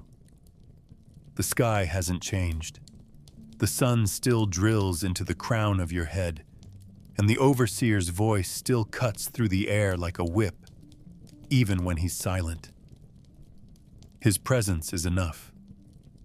You wonder how much longer, not out of hope, out of strategy. How much more can your body take before something breaks that won't unbreak? A tendon, a knee, a piece of spine. You think about the man who fell earlier, about how quickly he became invisible. If you fall, no one will catch you. No one will speak your name. They'll step around you, or over you, or through you, and someone else will carry your jar. You push through another round of steps, and the pain in your back climbs again, blazing, unbearable. Your mouth opens, but nothing comes out. Not a groan, not a curse, just a dry breath. And then, somehow, the next step happens. and then the next. You don't understand how. You don't try to. You just keep moving forward, because moving is the only thing that proves you're still here. It happens without warning. 1 second, the man beside you is bent over, pouring water into a trench, and the next, he's on the ground. Not with a cry, not with a stumble. He simply drops. His body folds inward like a puppet with the strings cut, knees collapsing first, shoulders hitting the dust with a low, hollow sound. You hear it more than see it. The splash of the bucket tipping, the dull thud of flesh meeting earth, the silence that follows. No one gasps. No one shouts his name. Eyes shift. Heads twitch. But no one stops. You don't either. Your arms ache. Your breath burns, and still your body moves because that's what it's been trained to do. Reflex, rhythm, survival. Someone falling is not an emergency. It's a moment. 2 men move toward him, slowly, carefully, not rushing, not reacting. They don't check his pulse. They don't speak to him. One grabs him under the arms, the other takes his legs. His head lolls to the side, mouth open, dirt stuck to the sweat on his cheek. You can't tell if he's conscious. You don't want to know. They lift him with the quiet skill of those who've done this before. There's no ceremony, no hesitation. The body is limp, but it's still warm. Still a body worth moving, not burying, not yet. They drag him across the cracked earth, his heels carving 2 shallow lines through the dust. The bucket is left behind, overturned, forgotten. It rocks once, then goes still. The overseer doesn't say anything. He watches for a moment, chewing at something invisible in his cheek, then turns away. His voice rises again, barking the count, calling out who's behind, who's wasting time. He doesn't mention the fallen man. He doesn't stop the work. That would mean acknowledging that bodies break, that limits exist. So instead, he acts as if nothing happened, and the rest of you follow his lead. The men who carried him return to their places. One adjusts his cloth. The other picks up his own tool. Neither speaks. Neither slows. The dust they stirred settles quickly. The trench resumes its rhythm. You glance once at the trail left behind. It vanishes quickly, trampled by feet, swept by the wind, soaked by water. The spot where he fell looks no different now. Just another patch of earth. Just another section of the field. You think of his face, of how blank it was as they pulled him away. You wonder how long he'll be gone. An hour? A day? Forever? You don't know his name. Maybe you never did. Maybe no one did. And maybe that's the worst part. Not the collapse, not the silence, not the dragging, but the ease with which the ditch forgets. 1 minute a man is here. The next he's just a pause in the pattern. A flicker. A breath. And then, nothing. Work continues. Always. The signal comes without words, a subtle shift in the overseer's stance, the way his pacing slows, the way his voice loses volume but not command. He points once toward the tool pile, then walks away without waiting to see who obeys. That's how you know the day is over. Not because anyone says so, but because the shouting stops. You straighten your back slowly, painfully, every joint complaining. Your body feels heavier now than it did in the morning, not just tired, but used, wrung out, as if something inside you has been drained and left behind in the mud. You look down at your hands. blistered, cracked, raw. Not your hands anymore, just parts that happen to survive.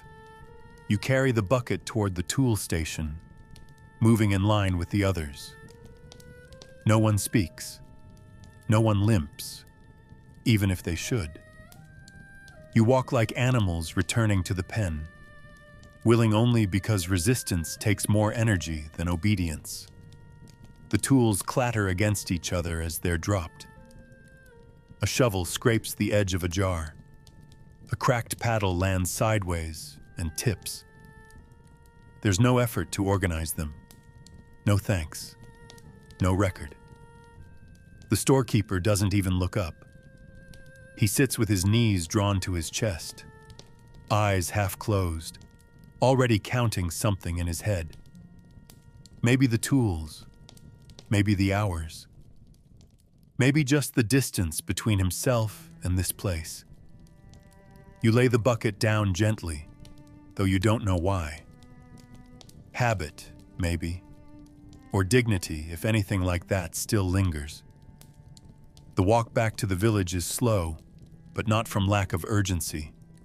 It's the weight of bodies, of air, of knowing that tomorrow will look exactly the same. No one talks on the path.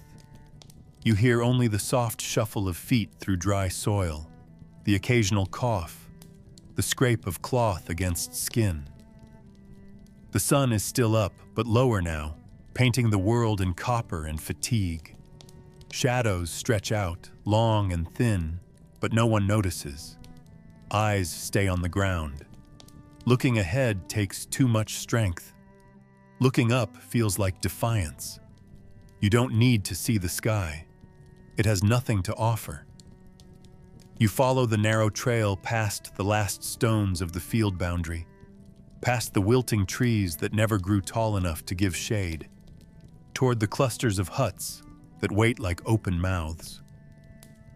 The village comes into view slowly, as if reluctant to greet you. The roofs sag just as you remember. The smoke from the cooking pits curls upward without urgency. A few dogs slink between homes, sniffing for scraps. No one greets you.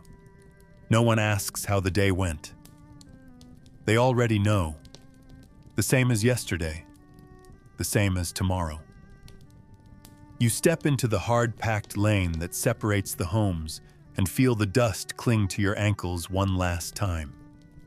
The line behind you stretches out, but no one breaks it. It's not formation, it's exhaustion. A single long column of bent backs and burned skin moving in silence, in rhythm, in surrender. No laughter, no curses, no eyes raised. Just the quiet march of those who've given everything and still aren't sure it was enough. The hut is smaller than you remember. It always feels that way after a full day in the open. Inside, the air is thick, unmoving, the kind that wraps around your chest and makes every breath feel like pulling smoke. You step through the doorway and blink, trying to adjust to the dimness. There's no lamp lit, no fire in the pit, no glint of water in the jar. Just the smell of dried sweat, old ash, and reed matting left too long in the heat. You don't call out. You don't need to. You know they're here. You hear the quiet, too quiet for emptiness. The slow human kind. The kind that says, they made it through the day. Nothing more, nothing less. Your wife sits in the same place you left her, leaned against the far wall, legs curled beneath her, face turned toward the window slit. She doesn't look at you. She doesn't speak. Her eyes don't move, but you know she knows you're there. The baby lies beside her, wrapped in cloth so thin, it's more idea than covering. The child's chest rises and falls in soft rhythm. You wait for the sound of coughing, but it doesn't come. Not now. The older ones sit in the corner, quiet, fingers busy with something, pieces of dry grass twisted into meaningless shapes. They don't greet you either. Their heads stay down, eyes fixed on the floor or on each other. You're not surprised. They've learned how to stay small, how to make themselves silent before anyone asks it of them. You step further inside and crouch near the water jar. You lift the lid and know before your fingers touch the clay, it's empty. Not a drop. You exhale through your nose and let the lid fall back into place. Later, maybe someone will fetch more. Maybe you, maybe not. For now, you sit. Not to rest, just to stop standing. Your back screams the moment your weight shifts, and your legs throb as if being removed from use only made them louder. You glance at your wife again. She still doesn't speak. Her face is drawn, thinner than you remember. But there's no bruise, no fresh bandage, no sign of fever. She is breathing. She is upright. That's all you allow yourself to measure. The silence in the hut isn't peace. It's just absence of crisis. No screams, no blood, no one missing, no one dead. It's the closest thing to good news you get anymore. You close your eyes for a moment and let your head rest against the wall. Your skin sticks to the mud plaster. You don't mind. You're not sure you could lift it again if you tried. For a second, nothing hurts. Not less. Just less urgently. The sounds of the village drift through the walls. Low conversation. The clang of pottery. A baby crying somewhere. The crack of fire catching in damp reeds. But here, in this room, all is still. The family is whole, hungry, dirty, silent, but whole. And that, tonight, is enough. The pot is shallow and battered, blackened from too many fires and too little oil. It rests near the center of the hut, set atop a circle of warm ash that still carries the ghost of heat, though no flame burns there now.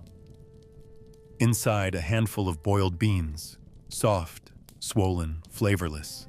No salt, no onions, no oil, no bread to press them against, no lentils to stretch the portion.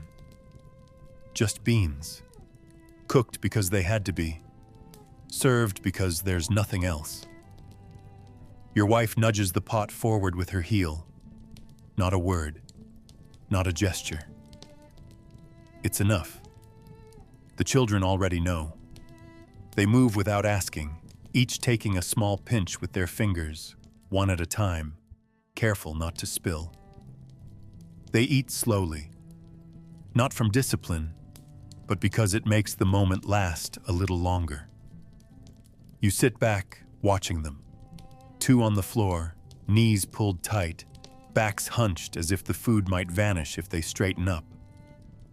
The youngest cradles his portion in both hands, scooping one bean at a time into his mouth like it's precious. None of them speak, no laughter, no complaints, no bargaining for more. They've moved beyond hunger into understanding. They know there is no second serving, no soft center of bread to dip, no bitter tea afterward. They chew with the silence of children who have grown used to disappointment. Not bitter, not even sad, just quiet, resigned. You meet their eyes once. One of them looks up at you and blinks, then returns to eating. He doesn't ask for your share. He already knows it isn't there. You remember a time when they begged, when they cried, reached out, argued over scraps, fought for who got the largest piece. You even remember laughing once, long ago, when the middle child tried to steal an onion skin and claimed it was for magic. That memory feels like it belongs to someone else now. The children have stopped reaching. They've learned the weight of your shoulders, the sound of your steps, the way your hands look when you return from the fields. They know what's missing before you say anything. They've stopped asking because they already know the answer. Not today. Maybe tomorrow, but probably not. They eat in silence because silence doesn't promise anything. It just fills the space where hunger lives. You don't join them, not out of nobility, but because the knot in your stomach isn't just hunger. It's exhaustion, shame, and something else you can't name. You watch them eat, not to count the bites, not to monitor fairness, but because it's all you can offer now. Your presence. The fire is dead. The pot is nearly empty. The room grows darker with every minute. Still, they sit close, shoulders brushing, mouths moving, eyes fixed on their bowls. There is something in that, some echo of a family. It's not comfort, not joy, but it's something that isn't absence. And tonight, that has to be enough. You lean back against the wall, close your eyes, and listen to the sound of soft chewing in the quiet.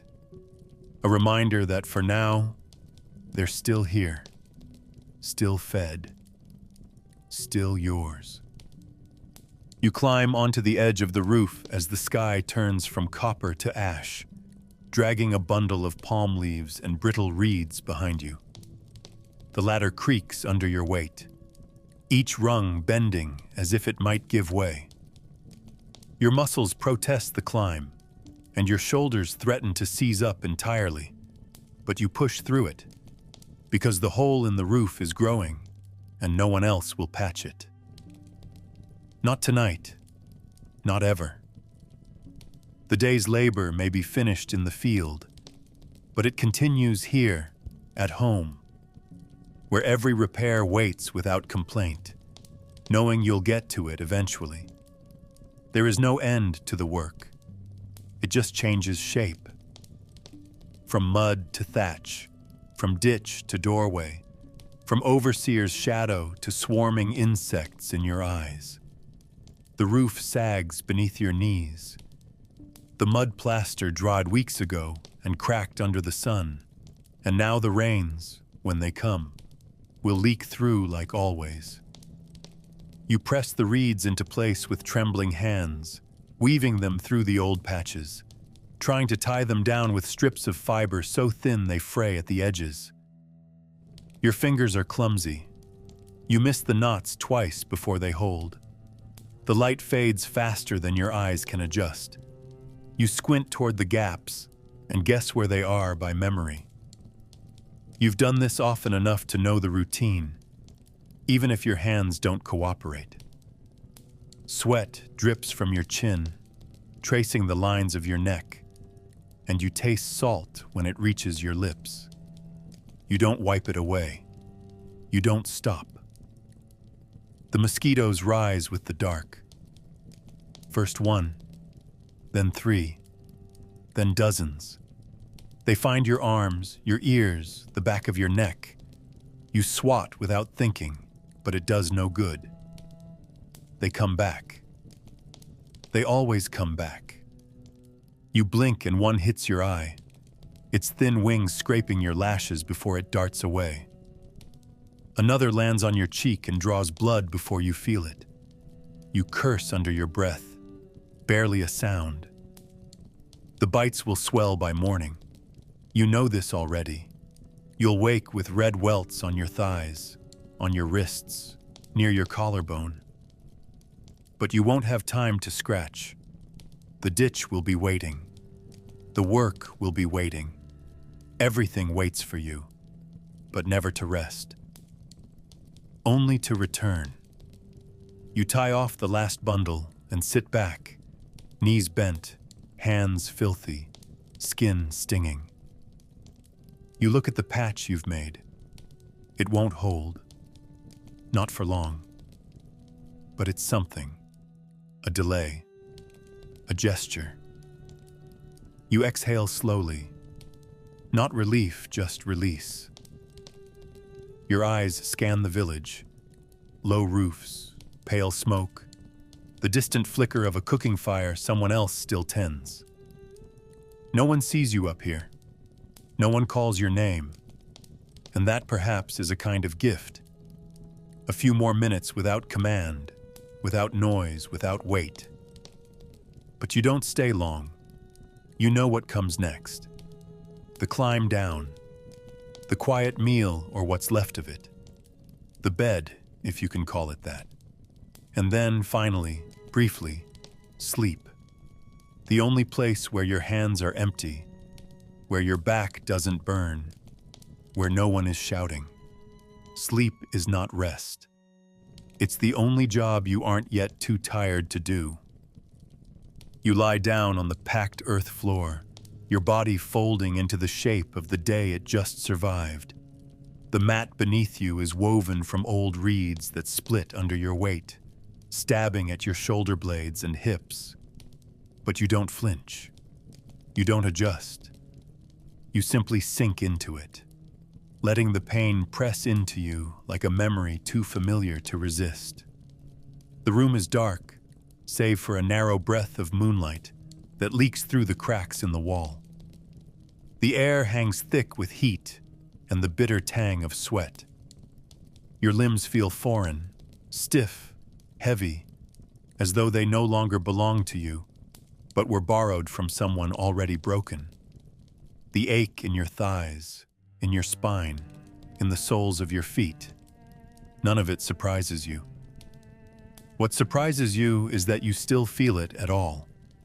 There is no conversation, no soft words. Your wife has already turned her back.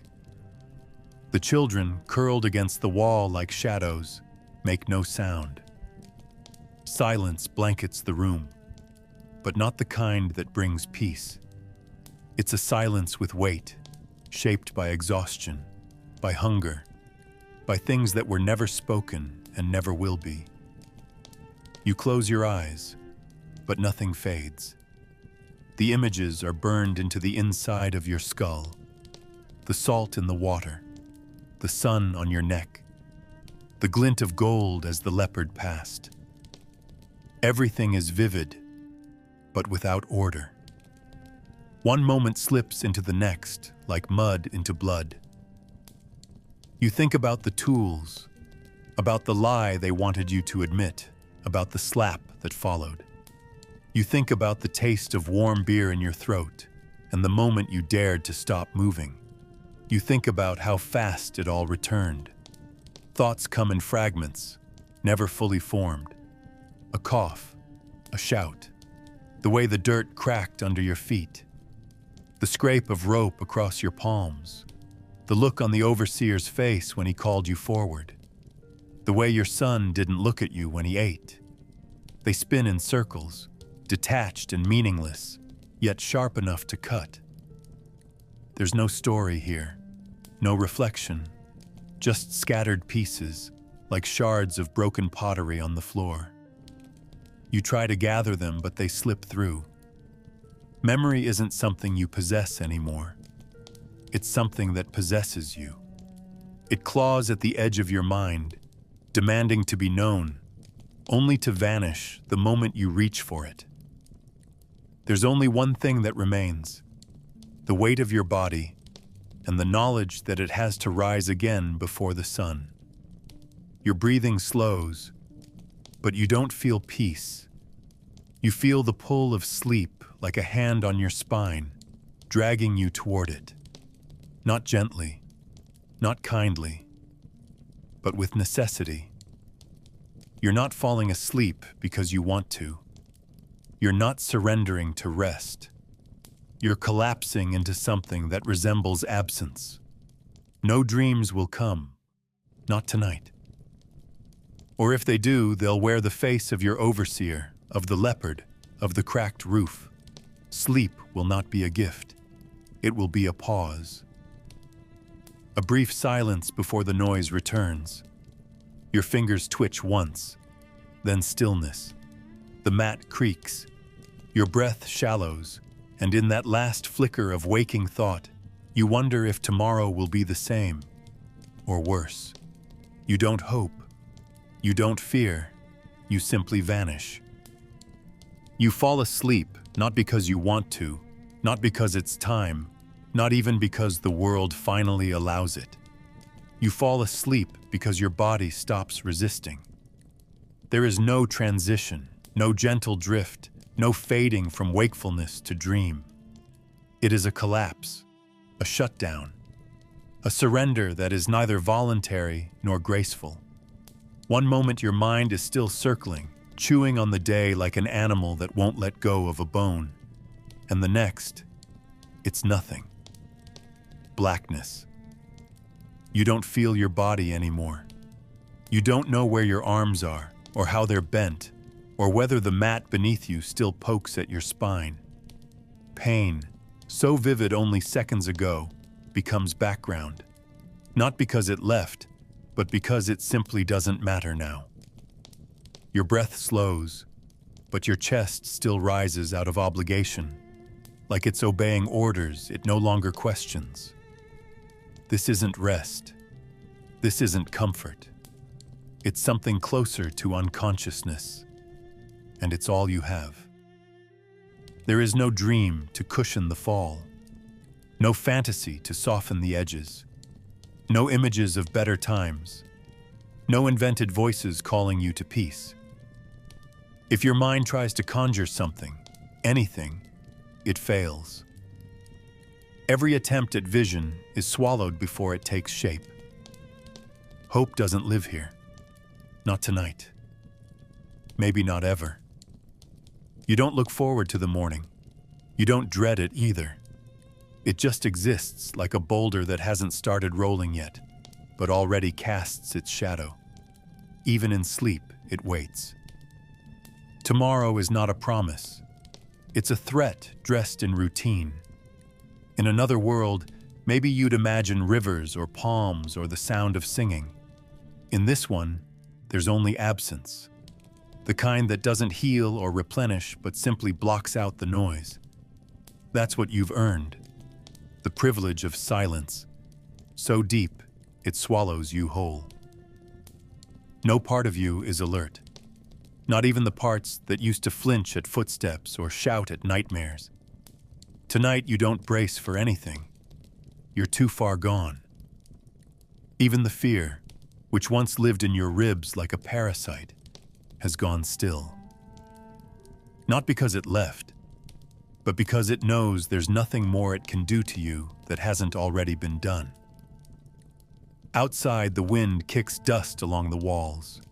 A dog barks once in the distance, and somewhere farther, a woman's voice mumbles into the dark. You hear none of it. Not truly. Your ears are open, but nothing registers. The world continues, but you've checked out of it completely. Not with intention, not with dignity, but with exhaustion so complete it erases you. The weight of the day, of the tools, of the leering sun, and the silence around your family. None of it asked for your opinion. It simply carved into you until there was no shape left. Only sleep. Cold, quiet, blank sleep. Not healing, not hopeful, just the only thing left. And even that too will end soon, but not yet, not tonight. For now, there's only nothing, and finally, it's enough. And that was your day in ancient Egypt.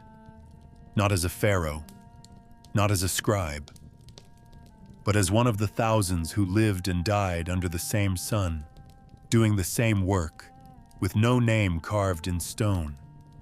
Just dust on the skin, cracks in the heels, and silence at the end of the day. So let it go now. Close your eyes. The sand will still be there tomorrow, but tonight, you don't have to carry it. Sleep. We'll step into another forgotten world next time.